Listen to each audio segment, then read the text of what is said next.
ನೋಡಿ, ರಾಜ್ಯ ರಾಜಕೀಯದಲ್ಲಿ ಏನೆಲ್ಲ ಬೆಳವಣಿಗೆಗಳಾಗ್ತಾ ಇದೆ ಅನ್ನೋದನ್ನು ಗಮನಿಸ್ತಾ ಇದ್ದೀವಿ. ಅದರಲ್ಲೂ ಕೂಡ ರಾಜ್ಯ ಕಾಂಗ್ರೆಸ್ನಲ್ಲಿ ಸಿದ್ದರಾಮಯ್ಯನವರು ತಮ್ಮ ಕುರ್ಚಿಯಿಂದ ಕೆಳಗಿಳಿದ ನಂತರ ಡಿ ಕೆ ಶಿವಕುಮಾರ್ ಅವರು ರಾಜ್ಯದ ಸಿಎಂ ಆಗ್ತಾರೆ. 1.5 ತಿಂಗಳು ಕಳೆದೋಗಿದೆ. ಒಂದಷ್ಟು ವಿಚಾರಗಳು ಕೂಡ ಹರಿದಾಡ್ತಾ ಇದೆ.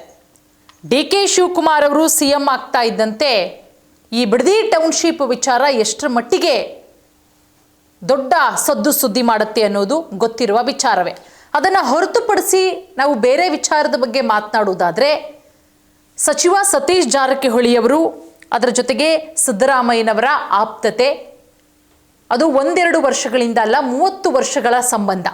ಬಟ್ ಇತ್ತೀಚಿನ ಬೆಳವಣಿಗೆಗಳು, ಅದರಲ್ಲೂ ಡಿ ಕೆ ಶಿವಕುಮಾರ್ ಅವರು ಸಿಎಂ ಆದ ನಂತರ ಅವರಿಬ್ಬರ ನಡುವೆ ಎಲ್ಲವೂ ಕೂಡ ಸರಿ ಇಲ್ವಾ, ಇಬ್ಬರ ನಡುವೆ ಗೊಂದಲ ಇದೆಯಾ ಅನ್ನುವ ವಿಚಾರ ಸಾಕಷ್ಟು ಬಾರಿ ಮುನ್ನೆಲೆಗೂ ಕೂಡ ಬಂದಿದೆ.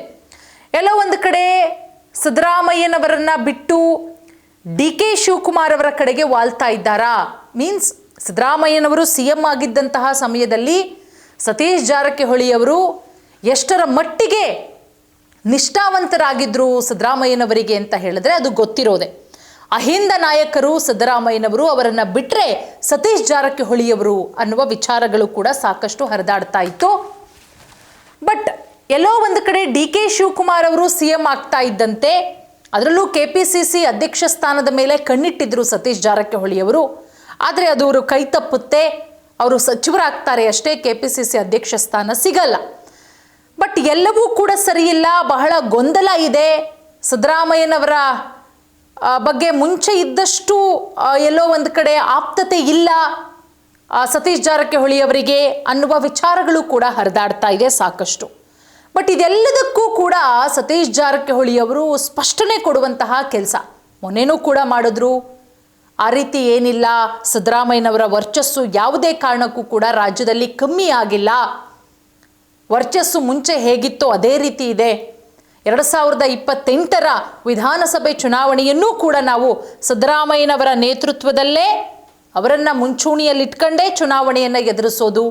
ಯಾವತ್ತೂ ಕೂಡ ನಮ್ಮ ಅಹಿಂದ ನಾಯಕರು ಸಿದ್ದರಾಮಯ್ಯನವರೇ ಅನ್ನುವ ಮಾತುಗಳನ್ನು ಕೂಡ ಹೇಳಿದ್ದಾರೆ ಸತೀಶ್ ಜಾರಕಿಹೊಳಿ ಅವರು. ಅದರ ಜೊತೆಗೆ ಈ ಗೊಂದಲ ವಿಚಾರಕ್ಕೆ ಸಂಬಂಧಪಟ್ಟಂತೆಯೂ ಕೂಡ ಸಿದ್ದರಾಮಯ್ಯ ನನ್ನ ನಡುವೆ ಯಾವುದೇ ರೀತಿಯ ಗೊಂದಲ ಇಲ್ಲ, ಸಚಿವ ಸತೀಶ್ ಜಾರಕಿಹೊಳಿ ಅವರು ಹೇಳಿರೋದು. ಸಿದ್ದರಾಮಯ್ಯ ಮತ್ತು ನನ್ನ ನಡುವೆ ಯಾವುದೇ ಗೊಂದಲ ಇಲ್ಲ. ಅವರು ನನ್ನ ಮತ್ತು ಸಿದ್ದರಾಮಯ್ಯ ನಡುವೆ ಗೊಂದಲ ಸೃಷ್ಟಿಸೋದಕ್ಕೆ ಬೇಕಾದಷ್ಟು ಶಕ್ತಿಗಳು ಹುಟ್ಕೊಂಡಿದೆ. ಬಟ್ ಅದು ಸಾಧ್ಯ ಇಲ್ಲ. ನಾವು ಚೆನ್ನಾಗಿದ್ದೀವಿ. ಮೊದಲೇ ಇದ್ದಂತಹ ಬಾಂಡಿಂಗ್, ಮೊದಲು ಯಾವ ರೀತಿ ಬಾಂಡಿಂಗಲ್ಲಿದ್ವೋ ಅದೇ ರೀತಿ ಇದ್ದೀವಿ. ನನ್ನ ಮತ್ತು ಸಿದ್ದರಾಮಯ್ಯ ಅವರ ನಡುವೆ ಎಷ್ಟೇ ಗೊಂದಲ ಸೃಷ್ಟಿ ಮಾಡೋದಕ್ಕೆ ಶಕ್ತಿಗಳು ಹುಟ್ಕೊಂಡ್ರೂ ಕೂಡ ಅದು ಸಾಧ್ಯ ಇಲ್ಲ.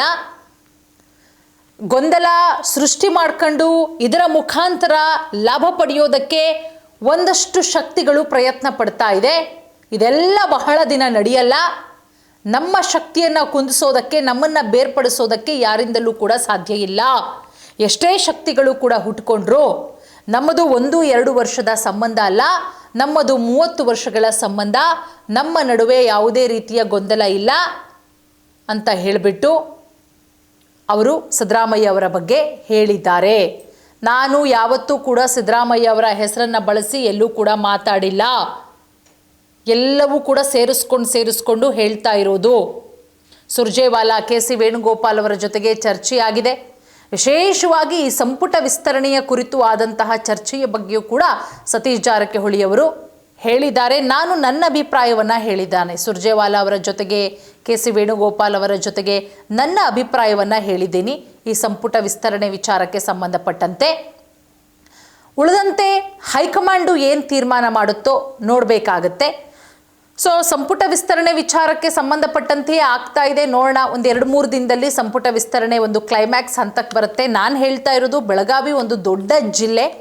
ಆ ದೊಡ್ಡ ಜಿಲ್ಲೆಗೆ 1-2 ಸ್ಥಾನ ಜಾಸ್ತಿ ಕೊಡಬೇಕು, ಹೊಸಬರಿಗೆ ಅವಕಾಶ ಕೊಡಬೇಕು. ಹಳಬರು ಬೇಡ ಅಂತ ಹೇಳೋದ್ರ ಮುಖಾಂತರ ಲಕ್ಷ್ಮೀ ಹೆಬ್ಬಾಳ್ಕರ್ ಅವರು, ಲಕ್ಷ್ಮಣ್ ಸವದಿ ಅವರ ಹೆಸರನ್ನು ತರಲಿಲ್ಲ ಇವರು.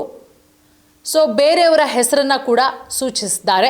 ಹೊಸಬರಿಗೆ ಅವಕಾಶ ಕೊಡಬೇಕು, ಹೊಸಬರಿಗೆ ಅವಕಾಶ ಕೊಟ್ಟರೆ ಒಳ್ಳೆಯದು, ಅವರು ಪಕ್ಷಕ್ಕೆ ಆಸ್ತಿ ಆಗ್ತಾರೆ ಹಾಗಾಗಿ ಬೆಳಗಾವಿಗೆ 1-2 ಸ್ಥಾನ ಹೆಚ್ಚಿನದಾಗಿ ಕೊಡಬೇಕು ಅಂತ ಹೇಳಿ ಏನು ಸಿದ್ದರಾಮಯ್ಯ ಸತೀಶ್ ಜಾರಕಿಹೊಳಿಯವರ ನಡುವೆ ಎಲ್ಲವೂ ಕೂಡ ಸರಿಯಿಲ್ಲ, ಗೊಂದಲ ಮೂಡಿತ್ತು ಅನ್ನುವಂಥದ್ದು, 30 ವರ್ಷದ ಸಂಬಂಧಕ್ಕೆ ಎಳ್ನೀರು ಬಿಟ್ಬಿಟ್ರಾ ಸತೀಶ್ ಜಾರಕಿಹೊಳಿ, ಈ ರೀತಿಯ ವಿಚಾರಗಳೇನು ಕೇಳಿ ಬರ್ತಾ ಇತ್ತು, ಇದೆಲ್ಲದಕ್ಕೂ ಕೂಡ ಸತೀಶ್ ಜಾರಕಿಹೊಳಿ ಅವರು ಸ್ಪಷ್ಟನೆ ಕೊಡುವಂತಹ ಕೆಲಸ ಮಾಡಿದ್ದಾರೆ. ಸೊ ಮುಂದಿನ ದಿನಗಳಲ್ಲಿ ಏನಾಗುತ್ತೆ ಕಾದು ನೋಡಬೇಕಾಗತ್ತೆ.